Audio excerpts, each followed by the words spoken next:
What causes balance problems? I'll explain. Stay tuned.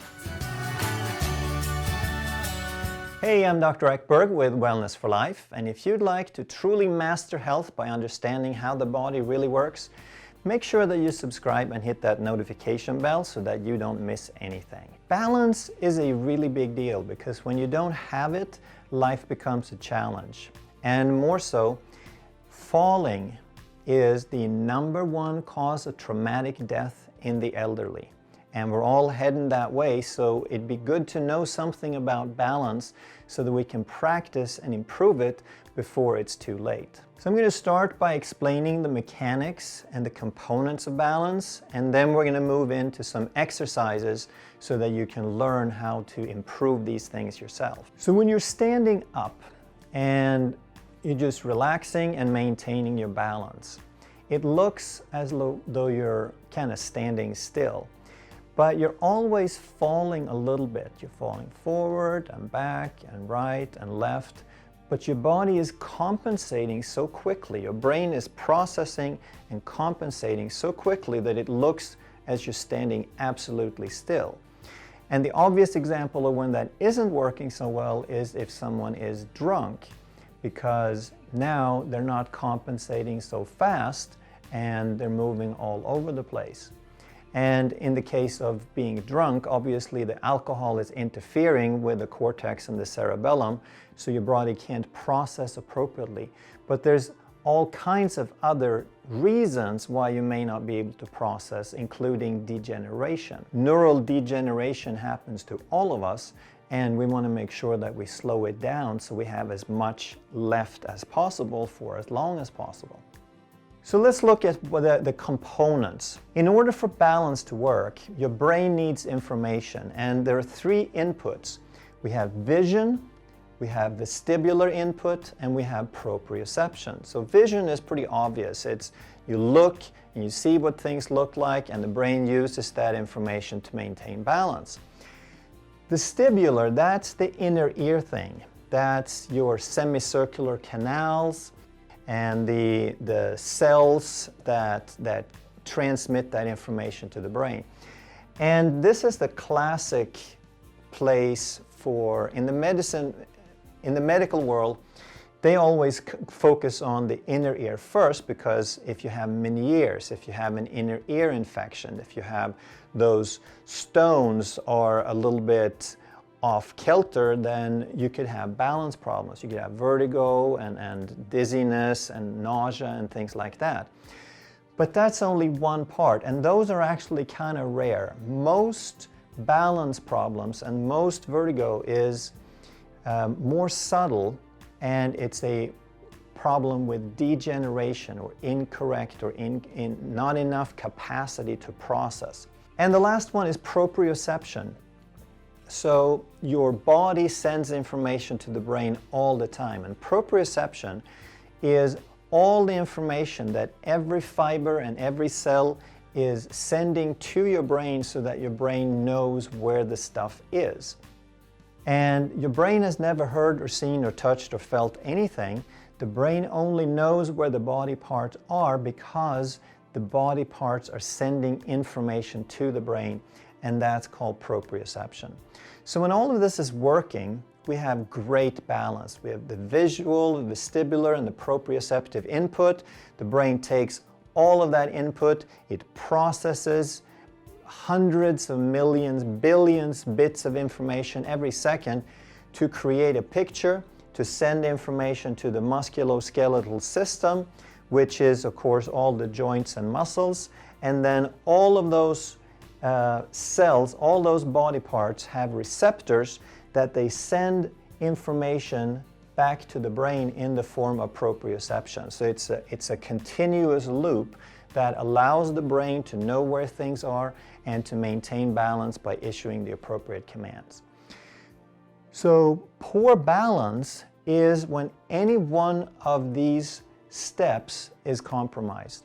If we have poor visual input, if we have poor vestibular input, or if we have poor proprioceptive input, or if the processing isn't keeping up, if we have some brain degeneration which happens with aging. It shouldn't happen with aging, but it does because we are toxic and we are degenerating, we are inactive and so forth. And if the musculoskeletal system wasn't sending enough, we don't move enough, then the brain isn't getting enough proprioception. So that's what causes poor balance. That's what causes balance problems. But we can also do something to improve on it.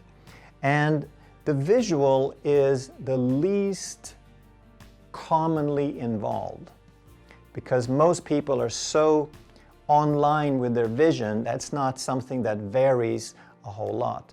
It's the other two that vary tremendously, and those are the ones that we can work on. So how do we do this? Well, it's really simple.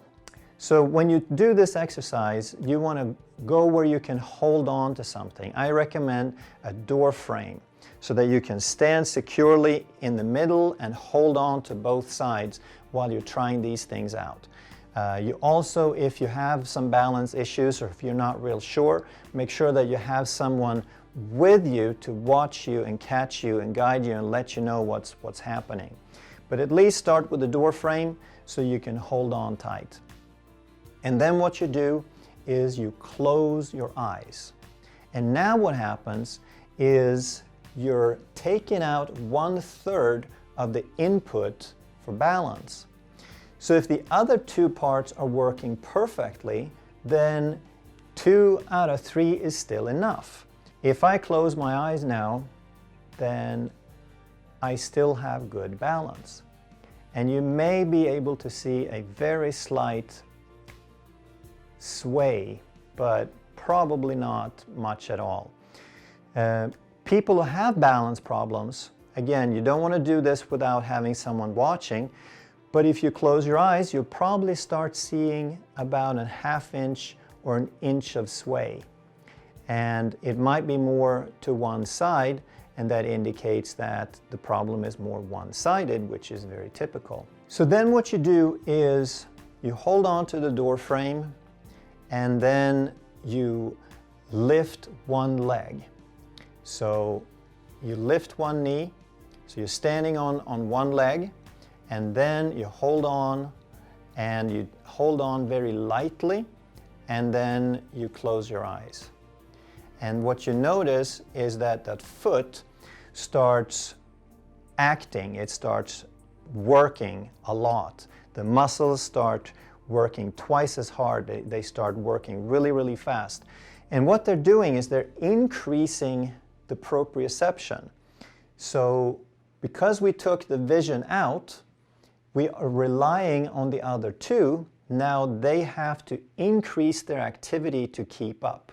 The more you work at this, the more you activate those pathways and the more that you will exercise those systems.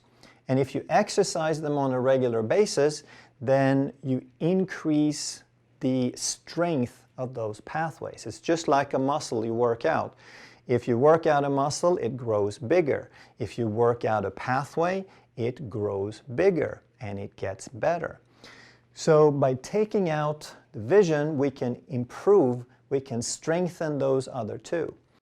So work on this. You stand in the door frame, you hold on very lightly, and then as you get better and better at this, now you can hold on less and less and less until you don't have to hold on at all. And if you work this for a while and you get really, really good at it, you should be able to stand up to 30 seconds on one leg with eyes closed. That is how fantastic the body is when all of these systems are working together at a 100%. So remember to start very, very carefully. Hold on with both hands, have someone there if you're not real sure, and then have some fun with this. And let me know how long you can stand on one leg. Let me know if there's a big difference between left and right, for example. And write me some comments if you have some questions. Let's see who can stand the longest.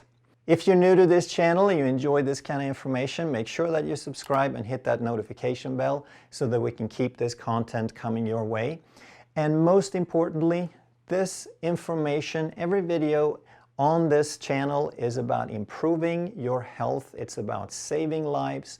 It's about improving function so that we can live longer and live better, and everyone needs that. Thanks for watching.